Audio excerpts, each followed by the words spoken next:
My son asked me to confess to killing his wife while a camera was already recording. He did not ask inside a courtroom, a police station, or the old garage where the lie had begun. He asked inside the conference room of Claire's Road, the highway safety foundation he had built in her name. A framed photograph of Claire hung behind him. She was laughing in that picture, one hand raised against the sun, completely unaware that 12 years after her death, her husband would still be arranging the truth around her. My granddaughter Nora sat beside the camera operator. She was 19, studying journalism, and wearing the same guarded expression she had used around me since she was old enough to understand why her mother never came home. On the table between us was a typed statement. I, Walter Brennan, accept full responsibility for failing to replace the brake line that caused the death of Claire Brennan. There were 3 more paragraphs about guilt, forgiveness, and the importance of holding negligent mechanics accountable. At the bottom, beneath a yellow tab, was my signature line. Mark folded his hands. He had always known how to make impatience look like concern. Dad, this is not about reopening old wounds.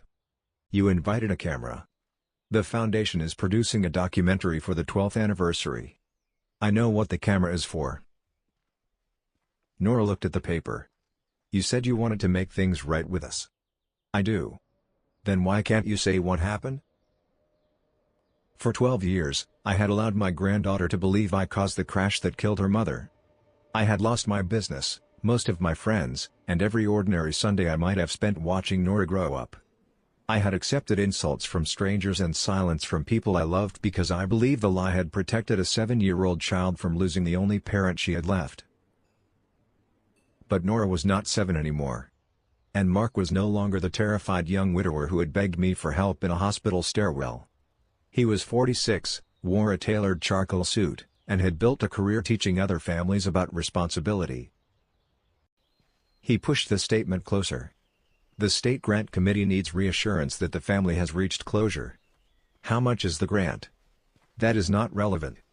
How much? $6 million over 4 years. There it was. Not healing. Not closure. $6 million waiting behind an old man's confession. The camera operator shifted uncomfortably. Mark noticed and gave him a professional smile. Could we have the room for a moment? The operator removed his headphones and left without looking at me. Nora remained seated.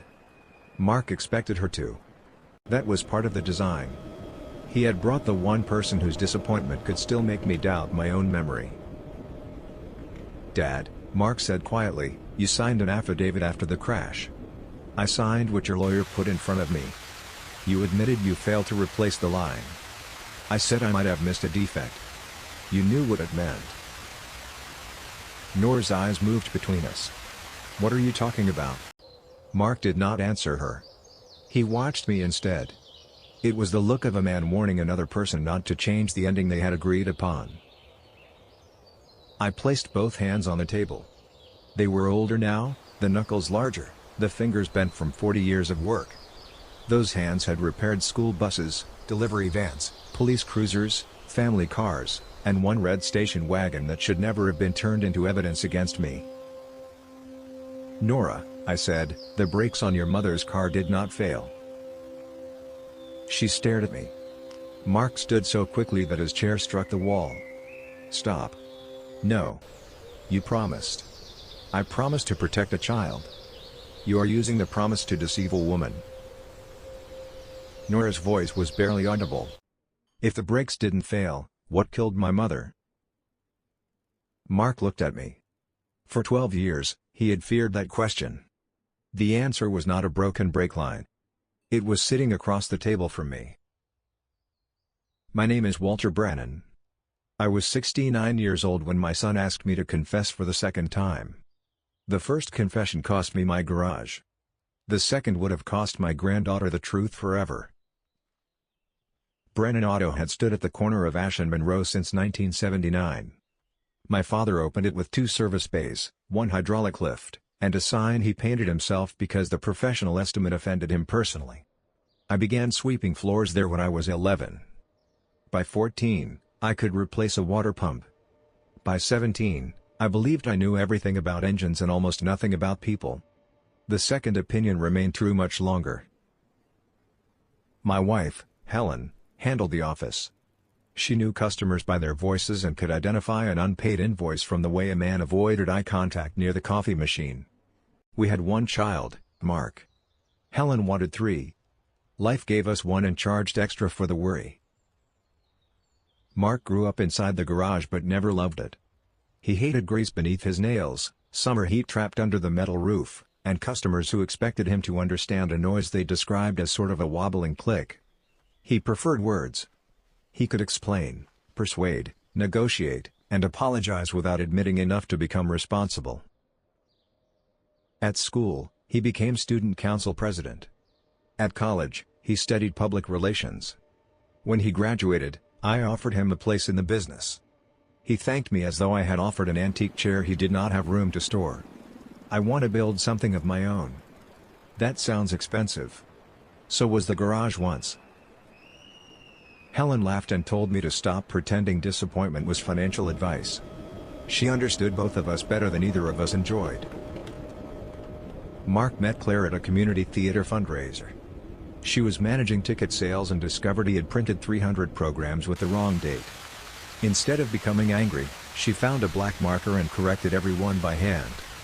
Mark said he fell in love because she did not embarrass him. Claire later told me she fell in love because he stayed and helped. Claire was a librarian, 5 feet 3 inches tall, and incapable of walking past a used bookstore without entering. She made people feel listened to without making them feel studied. Helen adored her. I did too, though fathers-in-law are expected to express affection through oil changes and unnecessary weather warnings. Nora was born 7 years into the marriage. She had Claire's dark eyes and Mark's ability to ask a question that made adults regret beginning a conversation. At 4, she asked why the moon followed our truck. I explained distance, perspective, and orbital motion. She listened carefully and said, "You could have just said it like sus." Those were the good years. Sunday dinners at our house. Claire reading on the porch while Mark argued about politics with Helen. Nora sitting on a rolling mechanic's stool as I pushed her through the empty service bays after closing. Then Helen developed pancreatic cancer. She died 8 months after the diagnosis, when Nora was 5. Grief changed the weight inside our family. Claire became the person who remembered birthdays, made casseroles, and called me every evening even when I answered with one word. Mark became restless. He changed jobs twice. He invested in a restaurant that closed before the new menus arrived.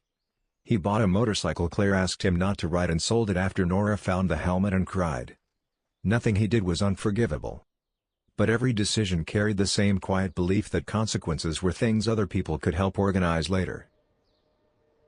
The year before the crash, Mark lost his license for repeated speeding violations. He told everyone it was bureaucratic overreaction.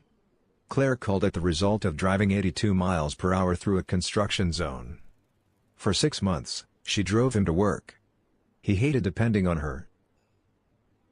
One Friday afternoon, she brought their red station wagon to my garage. The car was 9 years old and had begun pulling slightly to the right. I inspected the brakes, steering, tires, and suspension. The front pads had another 10,000 miles. The brake lines were clean. The right front tire had uneven wear. I replaced both front tires, aligned the wheels, and wrote one note across the work order. Vehicle safe. Mark is not licensed. Do not let him drive it. Claire read the note and smiled. You know he is 38. I also know 38-year-old men occasionally require written instructions. That may be the foundation of marriage. Before leaving, Claire stood beside the office door with the keys in her hand. Walt, can I ask you something? Anything. If Mark and I needed time apart, would you think I had failed him? The question surprised me. I lowered the hood of the car. Is he hurting you? No. Is there someone else? No. Then what happened? Claire looked toward the street. He makes a mistake and immediately begins explaining why everyone should help him survive it. By the time the explanation ends, I am carrying the consequence and apologizing for being tired. I should have listened longer. Instead, I defended my son. He has been lost since Helen died. So have you.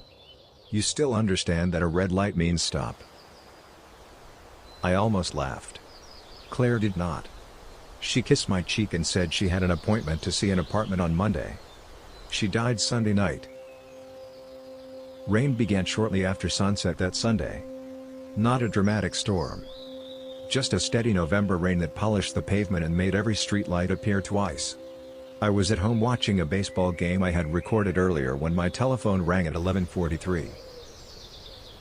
A nurse from St. Agnes Medical Center asked whether I was Walter Brennan.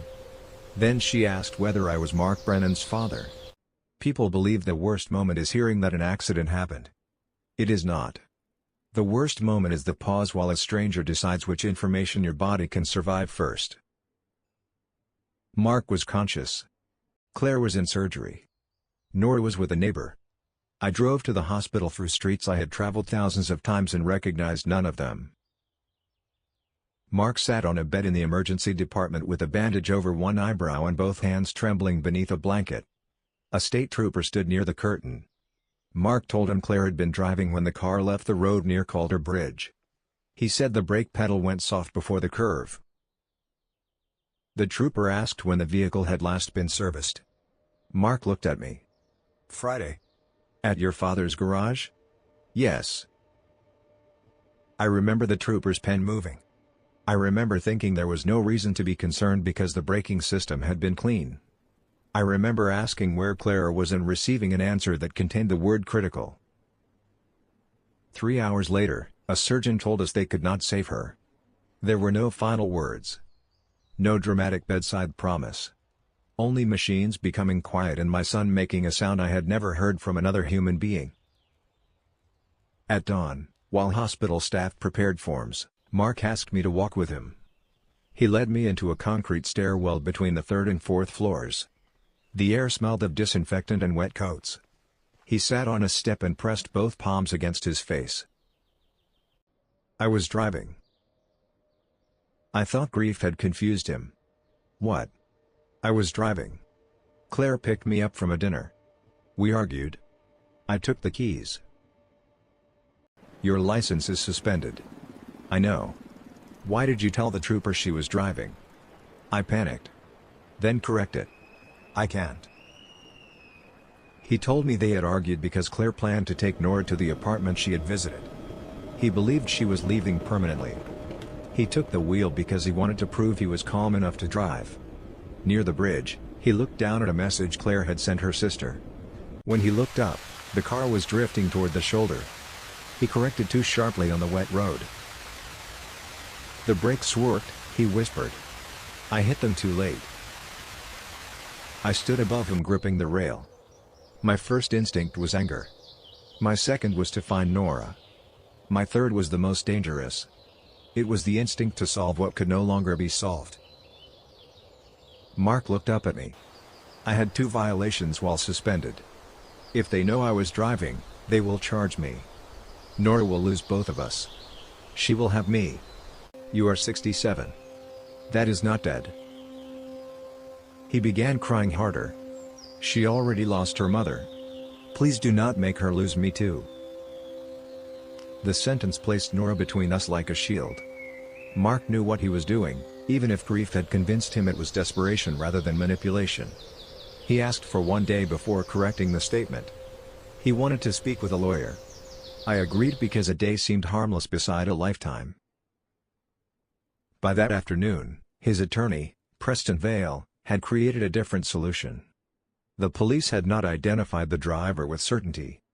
Mark's first statement named Claire. A preliminary inspection noted damage near a brake line, though the damage could have occurred during the crash. My Friday service created a convenient question. Preston spoke to me in a private hospital waiting room. If Brennan Auto acknowledges the possibility of an undetected defect, the garage insurer can compensate Nora through a wrongful death settlement. And Mark? He remains a grieving passenger. You mean a liar? Preston did not react. Mr. Brennan, Nothing we do will return Claire. The question is how many lives must be destroyed by one night. That sentence should have warned me. Whenever someone asks how many lives the truth will destroy, they have usually already decided which life the lie may consume. I refused at first. I told Mark to correct his statement. He promised he would tell Nora when she was old enough to understand. He promised the affidavit would remain sealed. He promised no one would accuse me publicly. He promised he would spend the rest of his life making the sacrifice worth something. Then Nora arrived at the hospital holding Claire's sister's hand. She wore pajamas beneath a winter coat. When she saw Mark, she ran toward him and asked where her mother was. Mark dropped to his knees and held her. I watched my granddaughter cling to the man responsible for the crash. I imagined police officers taking him away before she understood death. I imagined courtrooms, foster evaluations, and years of people explaining her family to her. I mistook fear for foresight. 3 days after Claire's funeral, I signed the affidavit. It did not say I had knowingly sent out an unsafe vehicle. It said I could not exclude the possibility that corrosion had been missed during inspection. In legal language, uncertainty can be sharpened until it resembles guilt. The garage insurer settled the civil case. Nora received a protected fund for education and care. The police closed the investigation without criminal charges. Mark remained free. For 6 weeks, the arrangement stayed private. Then someone leaked the affidavit to a local reporter. The headline read, "Mechanic admits missed defect before fatal crash." Mark called me that morning. He sounded horrified. He said he had no idea how the document became public. I believed him for 11 years. Later, I learned Prestonvale had released it with Mark's permission because public sympathy made the settlement easier and protected Mark from further questions. The lie had escaped the hospital stairwell. It had entered the newspaper, the courthouse, Nora's school, and every future conversation in which someone asked why her mother died. And once a lie becomes public, the person carrying it is often expected to continue carrying it so everyone else can avoid admitting they helped place it there. Brennan Auto did not close immediately. That would have been cleaner. Instead, it died gradually while I opened the doors every morning and pretended effort could reverse reputation. Long-time customers continued coming for a while. Some believed me. Some said they believed me but began taking their children's cars somewhere else. The city canceled our fleet contract. 2 technicians left because their wives were tired of strangers calling the garage. The insurance premium tripled. Then the insurer refused renewal entirely. 14 months after Claire died, I sold the building to a company that turned it into a self-storage facility. The Brennan Auto sign remained visible beneath the new paint for several years. Whenever I drove past, the old letters appeared like bruises rising through makeup. Mark did not abandon me completely. That would make him easier to describe. He called every few weeks. He brought groceries after I had knee surgery. He invited me to Nora's school plays and seated me far enough from other parents that no one asked questions. But each year, my role became smaller. At first, Nora still climbed into my truck and asked for peppermint candy from the glove compartment. Then a boy at school showed her the newspaper article. She was 9. She came to my house holding a printed copy. "Did you break Mom's car?" "No. Dad says you made a mistake." "I did make a mistake." "Was that the mistake?" I could not answer without destroying the promise. So I gave her the most cowardly sentence in the English language. "It is complicated." Nora folded the article. "Mom is dead. That is not complicated." After that, she stopped asking to visit. Mark said she needed space. I gave her space because space sounded respectful and required no courage. A year became 3. 3 became 7. I attended graduations from the back. I mailed birthday cards without expecting replies. When Nora turned 16, I sent the keys to the old blue pickup she loved as a child. Mark returned them with a note saying she was not comfortable accepting a vehicle from me. During those same years, Mark built Claire's Road. It began as an annual school presentation about distracted driving. Then came sponsorships, public service campaigns, donor dinners, and a small office above a pharmacy. Within a decade, the foundation had 30 employees and programs in 4 states. Mark became the face of surviving tragedy with purpose. He appeared on morning television beneath photographs of Claire. He spoke at transportation conferences. He told audiences that a preventable mechanical failure had taken his wife and inspired him to protect other families. Every time he told the story, I became less like a father and more like a cautionary example. Sometimes he used my name. Sometimes he simply said a trusted family mechanic. The unnamed version hurt more. It made me sound like a type of danger rather than a person who had once taught him to ride a bicycle. I confronted him once, after a newspaper quoted him saying I ignored Claire's concerns about the brakes. We met at a diner halfway between our homes. Mark arrived late and kept his coat on. She never complained about the brakes. It is a simplified version. It is false. The foundation needs a clear message. Then use a clear truth. Mark leaned closer. What truth would you prefer? That I drove illegally, looked away from the road, killed my wife, lied to police, and let my father take the blame? Do you think Nora survives that better? She deserves to know before strangers do. She is 12. You promised when she was older. She is not older enough. There was always another age waiting. 14 would be too emotional. 16 would interfere with school. 18 would damage college. 19 arrived with a $6 million grant application. The documentary was supposed to be the foundation's largest project. Its working title was The Road After Claire. Mark wanted the final scene to show 3 generations together. Nora would speak about losing her mother. Mark would speak about transforming grief into service. I would accept responsibility and receive forgiveness. It was a beautiful ending to a story that had never happened. After I told Nora the brakes had worked, Mark ended the meeting. He told the receptionist to call security. Nora refused to leave with him. She followed me into the parking lot instead. Rain had begun again. For one foolish second, the weather felt like a memory trying too hard. Nora stood beneath the awning with her arms folded. What did you mean? I meant what I said. Then why did you sign the affidavit?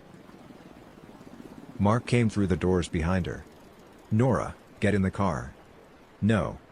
This is not a conversation for a parking lot. It was apparently a conversation for a documentary. She looked at me. Who was driving? Mark stepped between us. My father is confused. I am not confused. You are angry about the grant. I did not know about the grant until 10 minutes ago. Nora looked at Mark. Dad, who was driving? He did not answer. He placed one hand on her shoulder. She moved away from him. It was a small movement. I watched 12 years of certainty begin to separate. Mark's voice softened. Your grandfather is trying to punish me because I asked him to take responsibility. Is that true? Nora asked. No. Then tell me who was driving.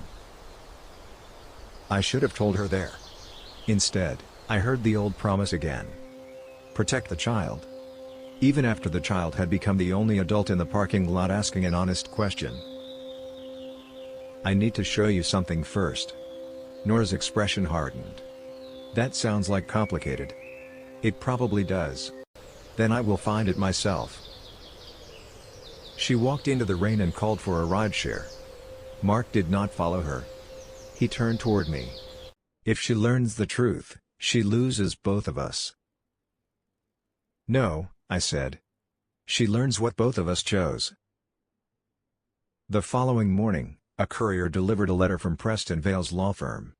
Preston had retired, but his name remained across the top of the page in letters large enough to survive him. The letter reminded me that the wrongful death settlement contained confidentiality and non-disparagement provisions. If I made statements damaging Claire's road or contradicting the official account, Mark reserved the right to seek reimbursement for losses. The letter calculated those possible losses at $6 million. Apparently, truth had acquired a market value overnight. I took the letter to May Park. May had been a court reporter for 37 years and my neighbor for 9. She was 74, 4 feet 11 inches tall, and could make silence feel like cross-examination. We had become friends after she reported me to the Homeowners Association for repairing a transmission in my driveway. I told her no honest friendship begins pleasantly. May read the letter twice. Did you sign the settlement? Yes. Did your lawyer explain it?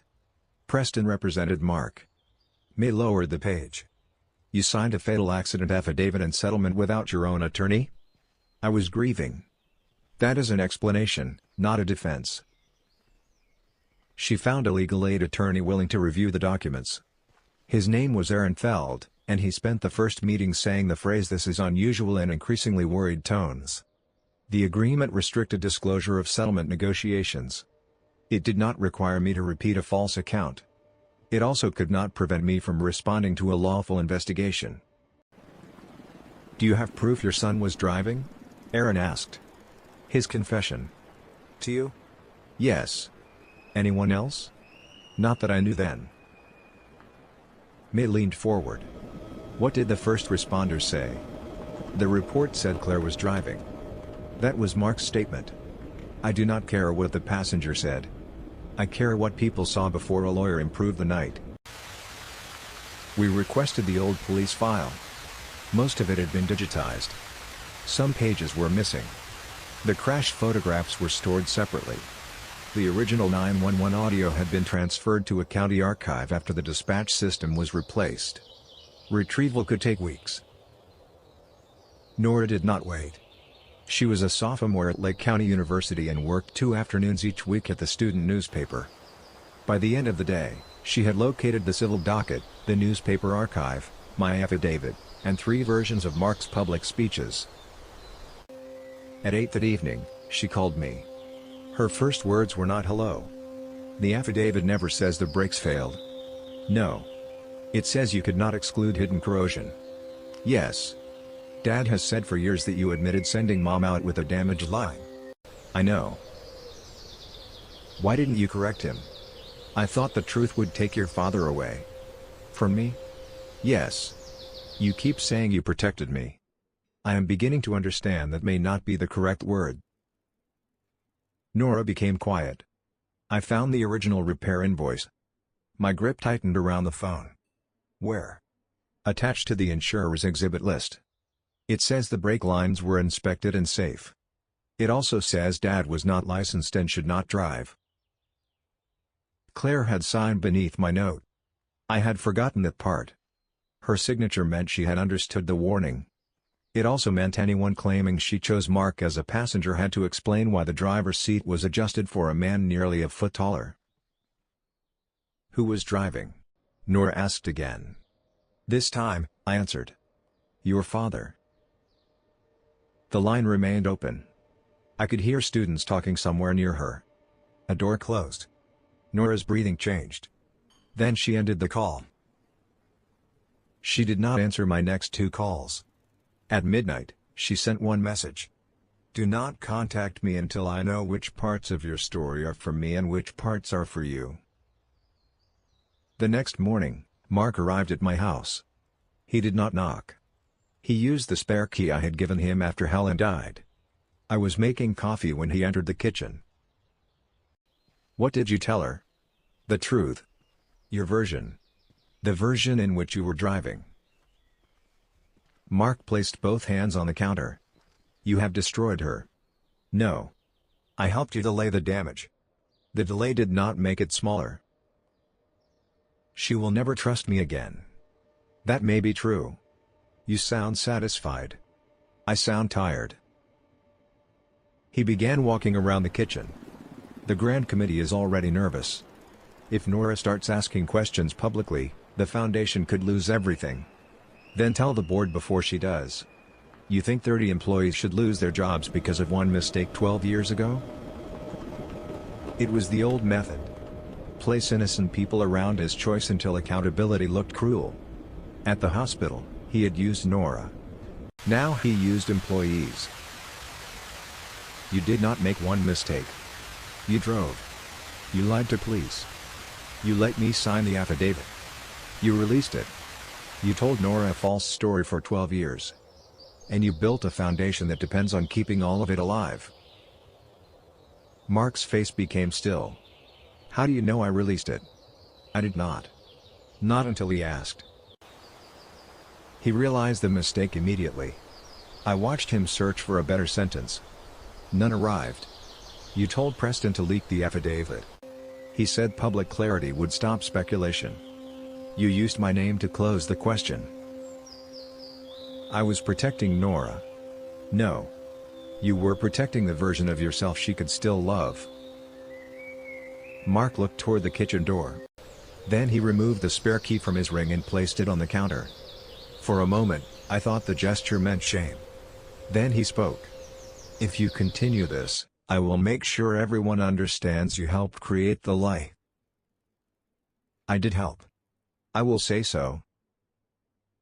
The threat failed because he was finally offering me a punishment I had already accepted. The county archive found the first 911 call 4 days later.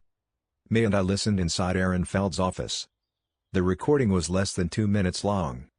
A delivery driver named Ellis Grant had been traveling behind the station wagon when it left the road. His voice shook beneath the static. There are 2 people. The man climbed out on the driver's side. The woman is still inside. The dispatcher asked whether he was certain which door the man used. Ellis answered yes. He had seen Mark push the door open and fall onto the shoulder. That detail never appeared in the final police summary. A handwritten note in the file explained why. The responding trooper believed Ellis might have confused the doors in the rain, and Mark's statement identified Claire as the driver. Because the case shifted toward possible mechanical failure, no one returned to resolve the conflict. Aaron asked whether I wanted him to contact Nora. No. May looked at me over her glasses. She asked for facts. She also asked me not to contact her. Respecting a boundary is inconvenient, Walter. That is how you know it is probably real. We gave the recording to Nora's attorney instead. She had hired one after Mark's lawyers sent the university newspaper a warning against publishing defamatory material. Mark said he was protecting her from making a professional mistake. Nora described it as being threatened by her father before her first article was written. She came to my house the following Sunday. She had not called first. I opened the door and found her holding a folder against her chest. For a moment, I saw the 9-year-old girl with the newspaper article. Then she spoke with her mother's directness. I need the whole story. We sat at the kitchen table. I made coffee. She said she did not want any. I made it anyway because older men sometimes confuse beverages with emotional preparedness. I told her about Claire's question at the garage. The apartment. Mark's suspended license. The hospital stairwell. Preston's plan. The affidavit. Every age at which Mark promised the truth would become less painful. Nora did not interrupt until I finished. Then she asked one question. Did Mom die because Dad looked at his phone? That is what he told me. Did he mean to hurt her? No. Did you believe he should go to prison? I did not know what should happen. I only knew what I feared. So you chose? Yes. Her eyes filled, but her voice remained steady. You both keep saying you did this for me. Dad lied so I would not lose him. You lied so I would not lose Dad. Nobody asked what it would do to grow up hating the wrong person. I know. No. You know it now because I found out. For 12 years, you knew only what the lie cost you. The sentence landed exactly where it belonged. I had treated the loss of my garage and granddaughter as proof that my sacrifice was noble.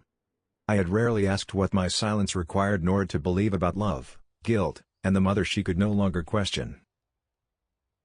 You are right. She looked almost angry that I agreed. Stop making it easy for me to be right. I am not sure how. That may be the first useful thing you have said. Nora opened the folder. Inside was the transcript of the 911 call, the work order, and a report I had never seen.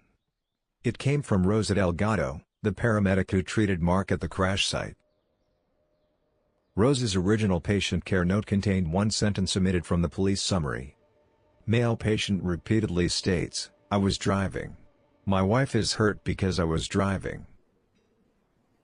The hospital had kept the report because it was part of Mark's medical record.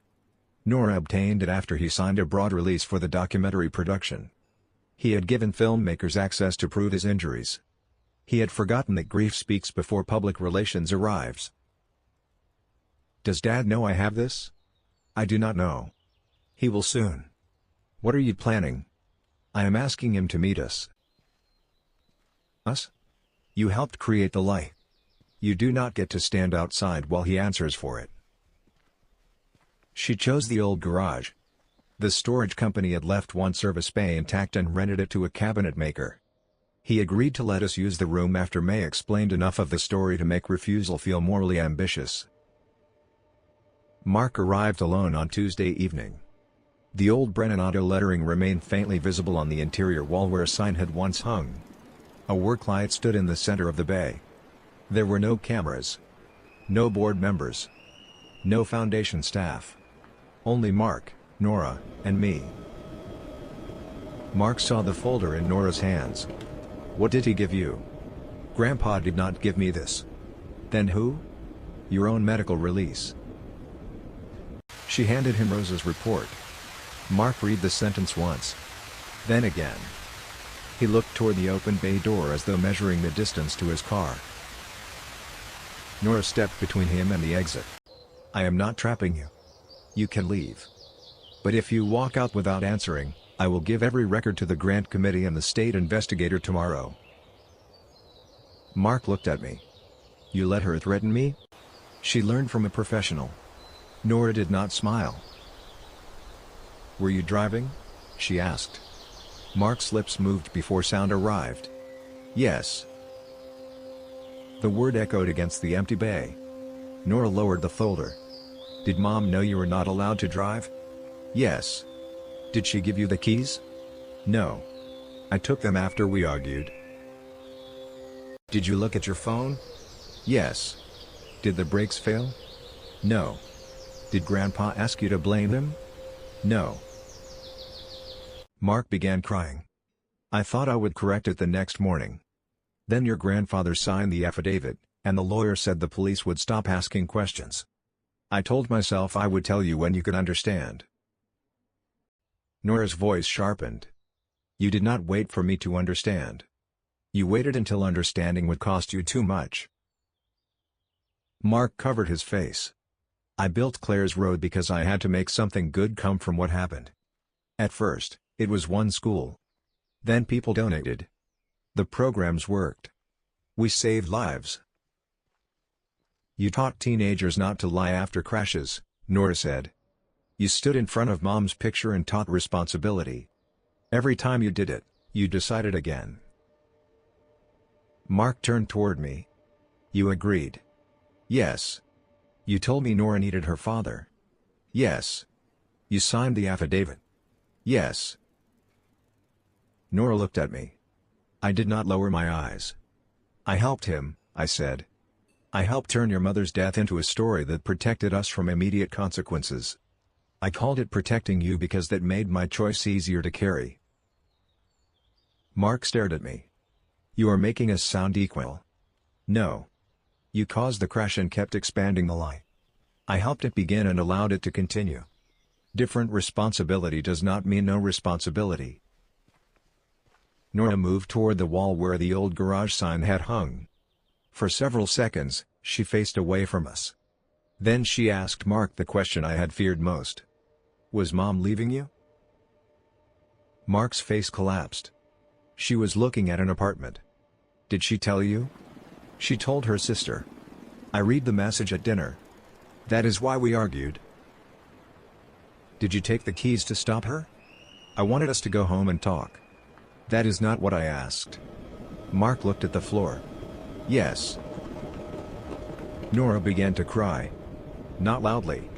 She pressed one fist against her mouth and walked out through the service door. Neither Mark nor I followed. For once, both of us understood that loving her did not give us the right to choose when she had enough distance.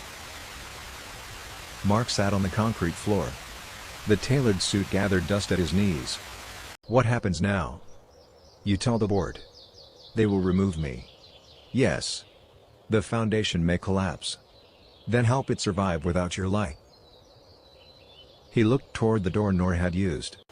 Will she ever speak to me again? I do not know. What am I supposed to do with that?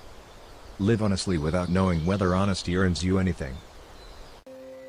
Mark laughed once through his tears. That sounds like Helen. She would have used fewer words. Mark told the foundation board the following morning.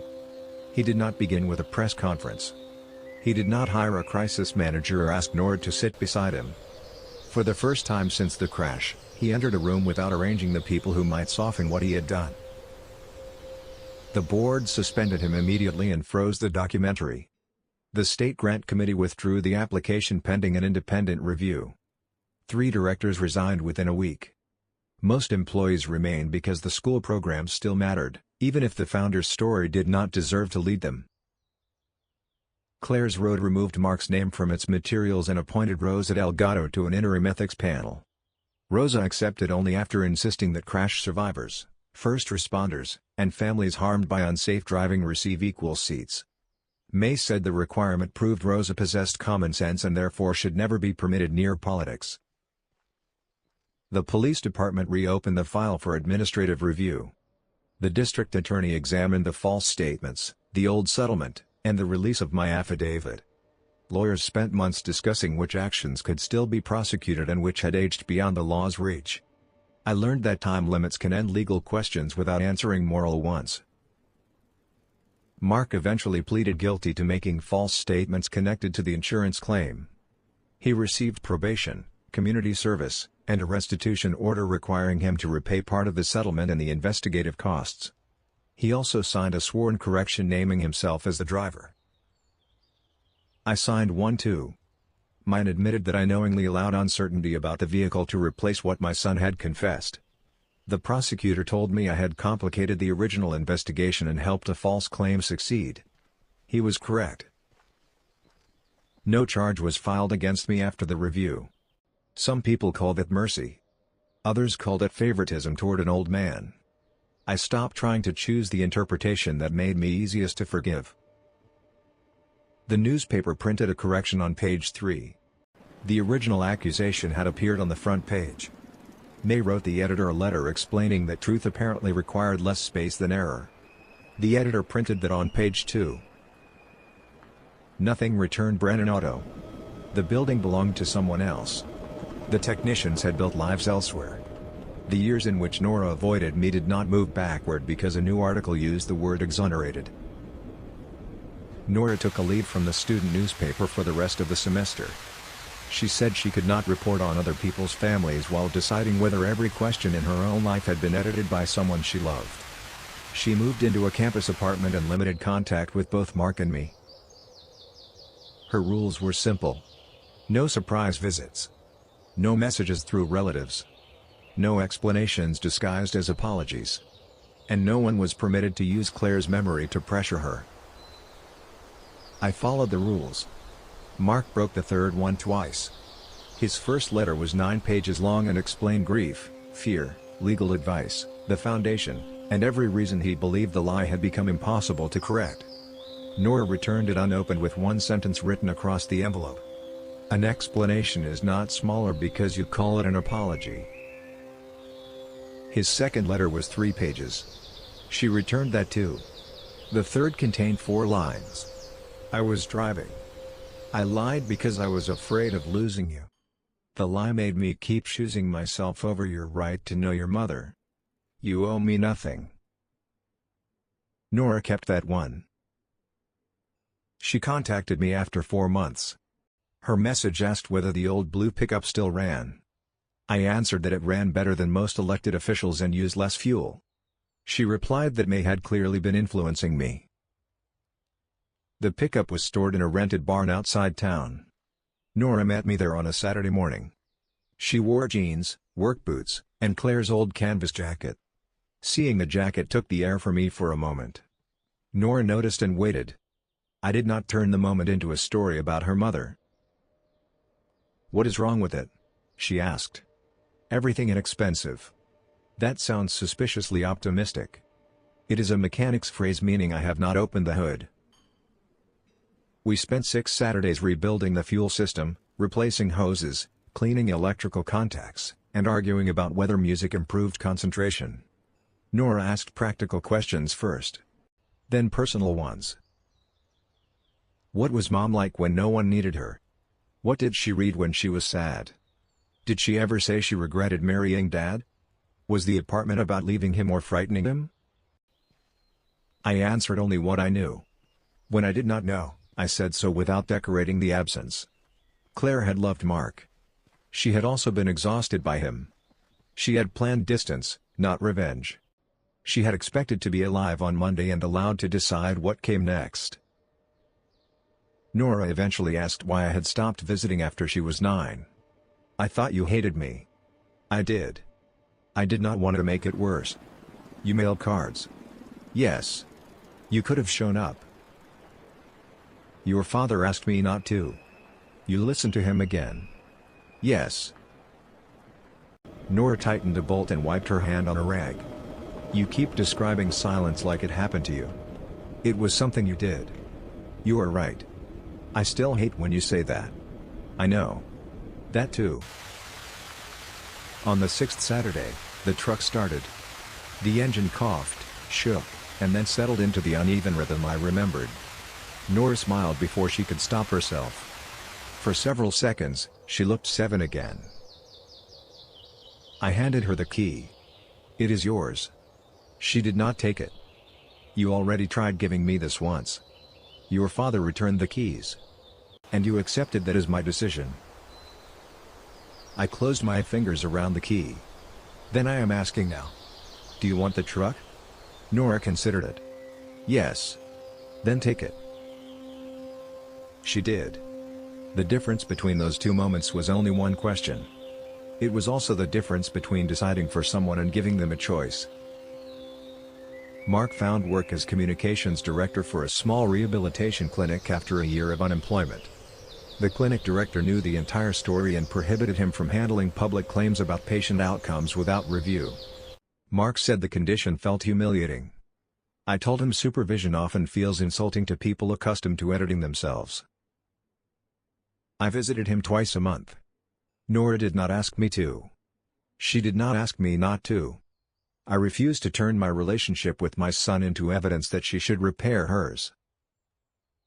During one visit, Mark asked whether she had driven a pickup. "Yes." "Is it safe?" I inspected it. The sentence made both of us quiet.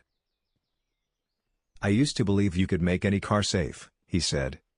"I used to believe I could make any consequence manageable. We were both wrong." "Yes." He looked down at his hands. "Do you forgive me?" "Not completely." "What does completely mean?" "I do not know." "Then why say it?"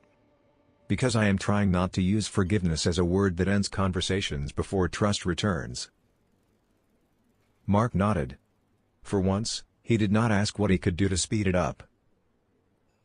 2 years after the documentary meeting, Nora returned to the student newspaper. Her first long-form piece was called "The People We Protect with Lies." She did not write only about our family. She interviewed people who concealed addiction, debt, infidelity, medical diagnoses, and crimes because they believed truth would destroy someone fragile. The article did not argue that every secret must be announced immediately. It asked who gets to decide, who carries the cost, and how protection becomes control when the protected person is denied any voice. Nora allowed Mark and me to read the final draft for factual accuracy. She did not allow us to change how she described her childhood. Mark objected to one sentence. "My father built a road safety foundation around the crash he caused and the confession he avoided." He said it made the foundation's work sound false. Nora answered. "The work was real. The story used to lead it was false. Both facts fit in the sentence if you stop asking one to erase the other." Mark withdrew the objection. The article won a state journalism award. At the ceremony, Nora invited both of us. Mark sat on one side of the auditorium. I sat on the other. She did not arrange a photograph afterward. She spoke to each of us separately and went to dinner with her friends. That may sound cold to people who believe healing requires a family to leave every important event in the same car. It did not feel cold. It felt like Nora owning the evening. On the anniversary of Claire's death, we no longer attend the foundation ceremony. Claire's road continues under different leadership and teaches the true account of the crash with Nora's permission. The lesson is no longer about a mechanic who missed a brake line. It is about distraction, illegal driving, panic, false statements, and the way one lie can recruit an entire family. Nora spends the day according to her own plan. Sometimes she visits Claire's grave. Sometimes she drives the blue pickup to the lake and turns off her phone. Sometimes she does nothing ceremonial at all. Grief belongs to the person carrying it, not to the schedule other people create around the dead. My son asked me to confess to a crash I did not cause because the false confession had become more useful than the truth. For 12 years, I believed my silence was the price of keeping my granddaughter's family intact. In reality, the silence decided what her family meant before she was old enough to ask. Mark caused the crash. I helped cause the lie. Neither fact removes the other. And Nora's pain did not become smaller when the correct blame finally arrived. What changed was that she no longer had to build her life around a story designed by frightened men. She could love her father without calling him innocent. She could forgive me in pieces without pretending my sacrifice was noble. She could remember her mother as a woman making plans, not only as a victim inside our explanations. Last spring, Nora brought the pickup to my house because the engine made what she described as a metallic humming scrape. I told her that description violated every principle of mechanical language. She said I was welcome to retire from the conversation. We opened the hood together. Mark arrived 20 minutes later carrying lunch. Nora had invited him. It was the first time the three of us had been together without an attorney, mediator, board member, or dead woman's photograph watching from the wall. Mark remained near the driveway. "Do you want me to leave?" Nora looked at him. "No. I want you to hand Grandpa the half-inch wrench." Mark searched the toolbox and selected the wrong one. Nora laughed. I told her that public relations degrees had practical limits. Mark handed me the correct wrench on his second attempt. It was not reconciliation in the dramatic sense. No one made a speech. Nora did not call the day complete. Mark did not ask whether the invitation meant he was forgiven. We repaired a loose heat shield and ate sandwiches on the porch. Sometimes that is what a family looks like after the truth. Not restored to what it was. Not destroyed forever. Simply forced to stop using the old map and learn where everyone is standing now. Before Nora left, she held up the truck key. "Do you remember when you first tried to give me this?" "Yes. You thought giving me something proved you loved me." "I did. What proves it now?" I looked at my son, then at the granddaughter whose childhood both of us had tried to control with fear. Answering when you ask. Telling the truth when the answer costs me. And understanding that love does not give me the right to choose what you are allowed to know. Nora nodded. "That is a better answer." "Better than what?" "Complicated." She climbed into the blue pickup. Mark stood beside me as she backed from the driveway. At the corner, she stopped completely before turning onto the road. Then she drove away at exactly the speed limit. Mark watched until the truck disappeared. "She drives like Claire." "No," I said. "She drives like Nora." For once, neither of us tried to rewrite her.